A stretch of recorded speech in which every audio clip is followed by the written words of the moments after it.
जय हिंद, वंदे मातरम। दोस्तों बहुत बहुत स्वागत है आप सभी का न्यूज इंडिया में। और अभी तक आपने इस वीडियो को लाइक नहीं किया तो लाइक कर लीजिए, और चैनल पर नए हैं तो चैनल को सब्सक्राइब कर लीजिए, साथ में बेल आइकन भी प्रेस कर लीजिए और वीडियो को ज्यादा से ज्यादा शेयर कीजिए। और आप किस राज्य शहर से न्यूज को देख रहे हैं कमेंट में जरूर लिखें। तो चलिए बढ़ते हैं खबरों की ओर।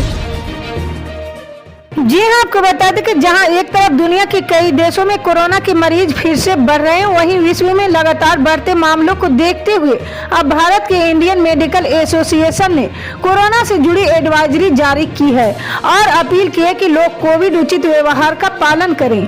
दरअसल विश्व में बढ़ते कोरोना के संक्रमण से भारत भी अब अलर्ट मोड पर आ गए हैं। वहीं इसके साथ लोगों की चिंता सता रही कि कहीं भारत में भी चीन जैसे हालात न हो जाए और यहां फिर से लॉकडाउन की स्थिति न बन जाए।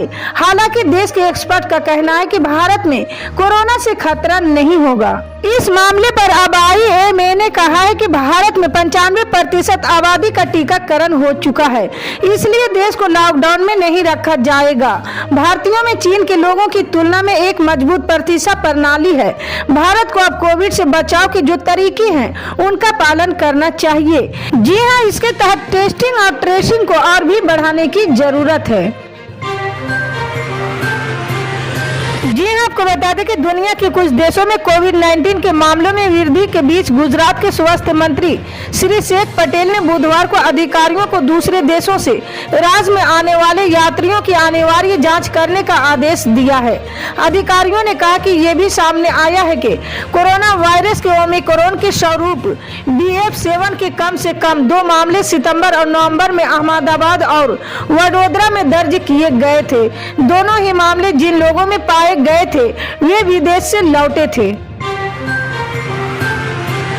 जी हाँ, आपको बता दें कि कांग्रेस पार्टी समेत पूरा विपक्ष चीन के साथ सीमा विवाद और तवांग में दोनों देशों के सैनिकों के बीच हुई झड़प पर राज्यसभा में चर्चा के लिए अड़ गई है।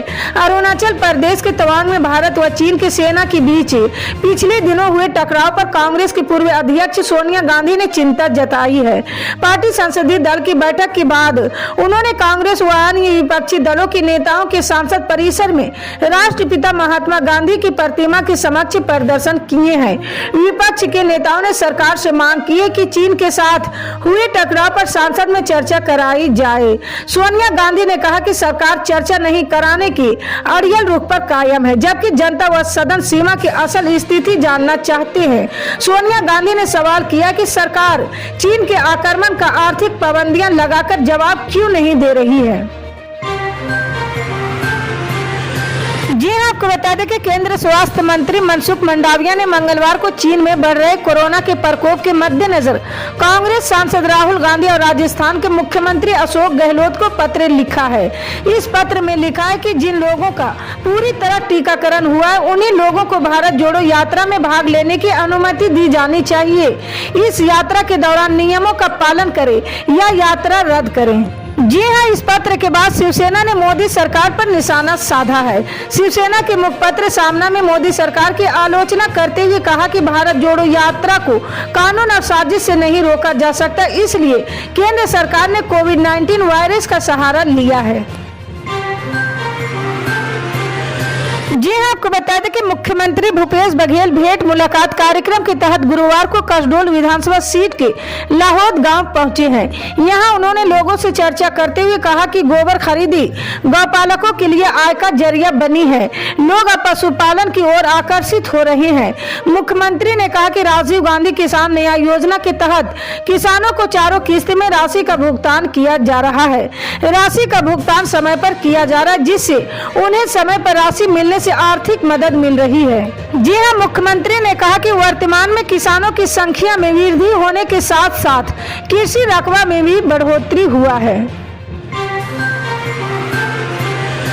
जी हाँ, आपको बता दें कि केंद्रीय मंत्री पीयूष गोयल ने गुरुवार को राष्ट्रीय जनता दल के सदस्य मनोज झा पर की गई अपनी टिप्पणी को वापस ले लिया है।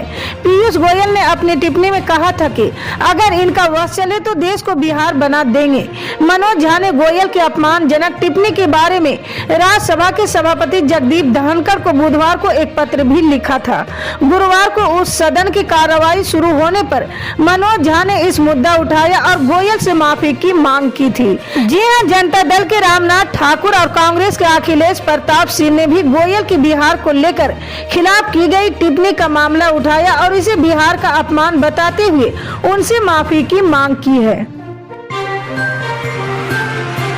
जी आपको बता दें कि अक्सर अपने बयानों को लेकर सुर्खियां में रहने वाले पीलीभीत से बीजेपी सांसद वरुण गांधी ने एक बार फिर लोगों से सोच समझकर वोट करने की अपील की है। उन्होंने कहा कि वे देश की राजनीति करते हैं जिससे देश के भविष्य को लेकर काम किया जा सके। उन्हें जात पात, हिंदू मुस्लिम और वोट बैंक की राजनीति पसंद नहीं है।